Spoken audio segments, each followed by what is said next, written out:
So now let us start with the reactions of acids and bases with metals. Now this is a picture that represents the setup कि यहाँ पे we have this test tube जिसमें zinc granules रखे हुए हैं and उसके ऊपर we have added some dilute sulfuric acid. तो जब dilute sulfuric acid zinc के साथ react करेगा there will be generation of hydrogen gas. तो hydrogen gas के bubbles यहाँ पर इन्होंने शो किए. Now this hydrogen gas will move through this particular delivery tube और यहाँ से होती हुई it will go into this soap solution. ठीक है, तो soap solution में से जब ये hydrogen gas निकलेगी तो it will form bubbles.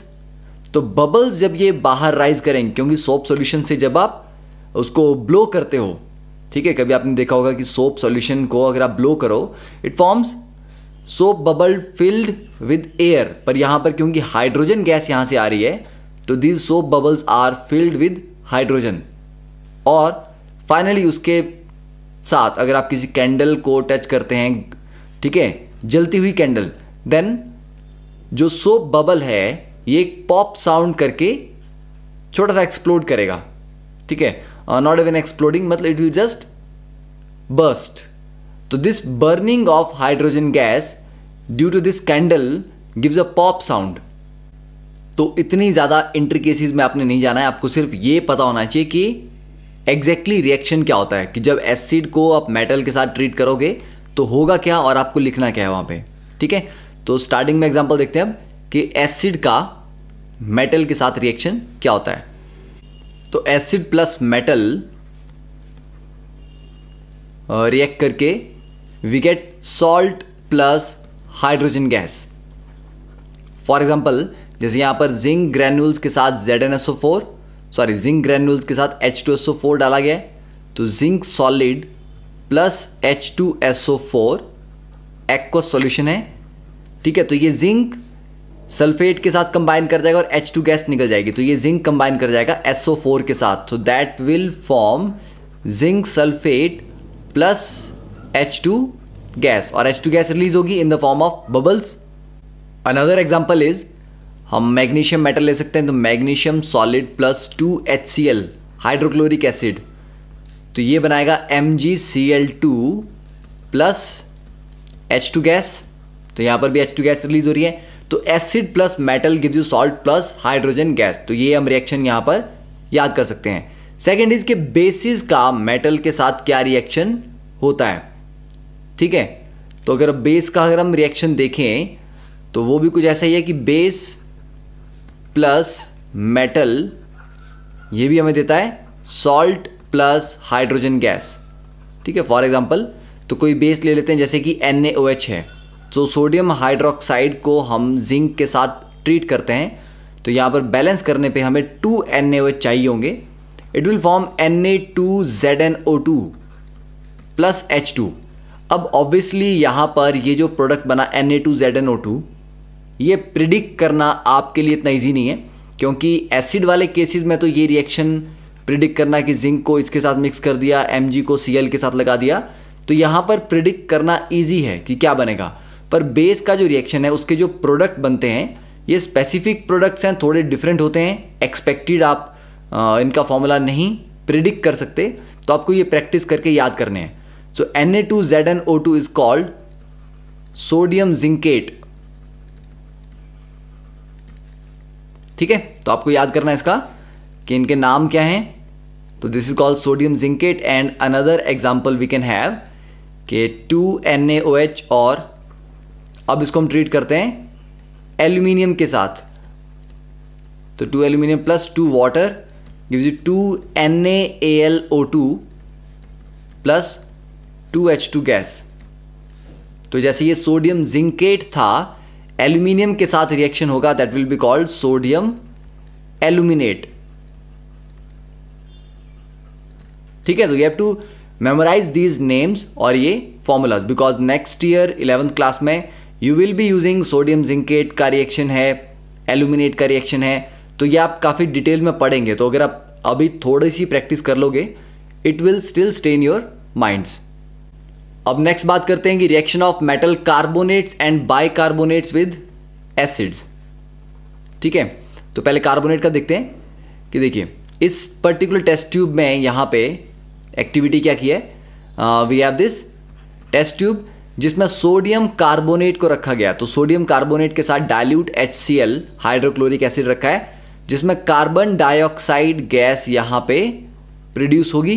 तो इस एटमॉस्फेयर में CO2 बन जाएगा, ठीक है। और कुछ CO2 गैस जो बनेगी वो यहाँ से इस sorry not this is the thistle funnel.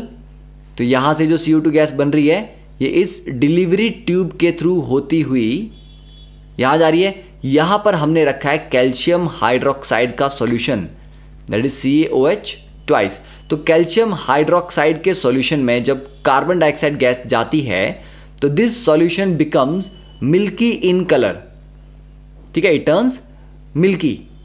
तो ये थोड़ा वाइट हो जाता है अपीयरेंस में। तो this is a confirmation test कि यस इस रिएक्शन में कार्बन डाइऑक्साइड जनरेट हुई है। तो आपको क्या याद रखना है, कार्बन डाइऑक्साइड गैस को कैल्शियम हाइड्रोक्साइड के सॉल्यूशन से पास करेंगे देन इट टर्न्स मिल्की, ठीक है। तो यहां पर जो रिएक्शन है उसको हम रिप्रेजेंट कर सकते हैं, क्या हुआ कि हमारे पास था sodium carbonate that is Na2CO3 solid, इसमें हमने ऐड किया HCl, तो 2HCl एक्वस। और यहां पर जो Na2CO3 होते हैं ये बेसिकली सॉल्ट तो है पर ये बेसिक सॉल्ट है, ठीक है, ये न्यूट्रल सॉल्ट नहीं है, इसके पास बेसिक नेचर होती है, इट्स अ बेसिक सॉल्ट। और ये है एसिड, तो ये बेसिकली एक एसिड बेस रिएक्शन ही हो रहा है। तो एसिड प्लस बेस में क्या बनता है, सॉल्ट प्लस वाटर। तो यहां पर क्लोराइड है, सोडियम पॉजिटिव है, तो ऑब्वियसली NaCl बन जाएगा, इसका Na और इसका Cl, तो NaCl बन गए। प्लस अब अगर आप देखो तो 2H, 2 हाइड्रोजन यहां पर पड़े हैं और CO3 यहां पड़ा है, तो बनना कुछ ऐसा चाहिए H2CO3, पर ये H2CO3 नहीं बनता क्योंकि ये बहुत स्टेबल नहीं है, ठीक है, ये डिकम्पोज कर जाएगा। तो ये डिकम्पोज करके H2CO3 को अगर आप तोड़ें तो H2O प्लस CO2 बनता है। तो ये याद रखना है कि जब भी आपको लगे कि H2CO3 बन रहा है उसको फर्दर तोड़ के H2O प्लस CO2 आपने लिख लेना है। Now this carbon dioxide gas जो बनी ये रिलीज होगी। तो ये हो गया कि कार्बोनेट प्लस एसिड में सॉल्ट बना, वाटर बना और कार्बन डाइऑक्साइड गैस रिलीज हुई, ठीक है। तो फर्स्ट पार्ट। अब इस कार्बन डाइऑक्साइड को इफ दिस CO2 गैस, इसको अगर हम पास करते हैं कैल्शियम हाइड्रोक्साइड के सॉल्यूशन से, कैल्शियम हाइड्रोक्साइड के सॉल्यूशन को क्या बोलते हैं, लाइम वाटर। तो इसको लाइम वाटर टेस्ट भी बोलते हैं कि लाइम वाटर से कार्बन डाइऑक्साइड पास करने पे लाइम वाटर टर्न्स मिल्की। तो इनके रिएक्शन में क्या बनता है, कैल्शियम कार्बोनेट। कैल्शियम कार्बोनेट क्या है, it is the same formula जो मार्बल का होता है। तो calcium carbonate it is a white precipitate, ये पानी में या उस सॉल्यूशन में डिसॉल्व नहीं होगा। तो व्हाइट कलर के छोटे छोटे पार्टिकल्स बनते जाएंगे। उन पार्टिकल्स के ऐसा नहीं है कि एकदम से सॉलिड बन जाएगा और सॉलिड टेस्ट ट्यूब के बॉटम पे सेटल हो जाएगा, छोटे छोटे सॉलिड पार्टिकल्स बनेंगे। तो क्योंकि थ्रू आउट द सॉल्यूशन ये छोटे छोटे व्हाइट पार्टिकल्स होंगे जो कि डिसॉल्व नहीं होंगे, फ्लोट करेंगे और धीरे धीरे उसके थोड़ी देर बाद ये नीचे सेटल होना स्टार्ट करेंगे। तो इन छोटे छोटे व्हाइट कैल्शियम कार्बोनेट के पार्टिकल्स की वजह से solution gets a milky white appearance. तो कैल्शियम कार्बोनेट बना प्लस वाटर। तो ये याद रखना, this is also known as lime water test to confirm कि किसी रिएक्शन में कार्बन डाइऑक्साइड प्रोड्यूस हुई है तो उसको गैस को कैल्शियम हाइड्रोक्साइड के सॉल्यूशन से पास करो और अगर solution turns milky then yes it confirm कि जो आपकी गैस है इट इज कार्बन डाइऑक्साइड। अब सिमिलर रिएक्शन यहां पे अगर हमने कार्बोनेट का किया तो बाइकार्बोनेट्स का भी कर सकते हैं, ठीक है। Bicarbonate means sodium hydrogen carbonate की Na2CO3 की जगह हम लिखते हैं NaHCO3। तो सोडियम हाइड्रोजन कार्बोनेट, इसी को बोलते हैं सोडियम बाइकार्बोनेट, ठीक है। तो इसको अगर आप HCl से ट्रीट करेंगे then again we get NaCl plus H2O plus CO2। तो यहां पर भी कार्बन डाइऑक्साइड निकल रही है, मतलब चाहे कार्बोनेट से ट्रीट करो चाहे बाइकार्बोनेट से ट्रीट करो, दोनों केसेस में we get salt plus water plus carbon dioxide gas, ठीक है। Now this is a diagram जहां पर हम देख सकते हैं कि ये है हमारे पास कैल्शियम हाइड्रोक्साइड का सॉल्यूशन जो कि ट्रांसपेरेंट है, ठीक है। अब इसके थ्रू यहां पर ये वाली जो इसके बीच में एक ट्यूब रखी गई है, इस ट्यूब के थ्रू हम कार्बन डाइऑक्साइड गैस पास करेंगे। तो थोड़ी देर के बाद ये कुछ ऐसा होगा, धीरे धीरे मिल्की हो रहा है। क्यों? क्योंकि बीच में वाइट कलर के कैल्शियम कार्बोनेट के पार्टिकल्स बन रहे हैं, और थोड़ी और देर तक करते रहेंगे तो now this solution will turn milky, milkiness appeared, ठीक है। तो इस तरह से आप आइडेंटिफाई कर सकते हैं कि yes it is a carbon dioxide gas. तो कार्बोनेट्स और बाइकार्बोनेट्स का रिएक्शन देख लिया।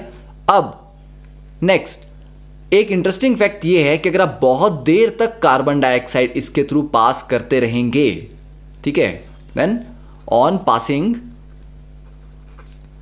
Access CO2 milkiness disappears.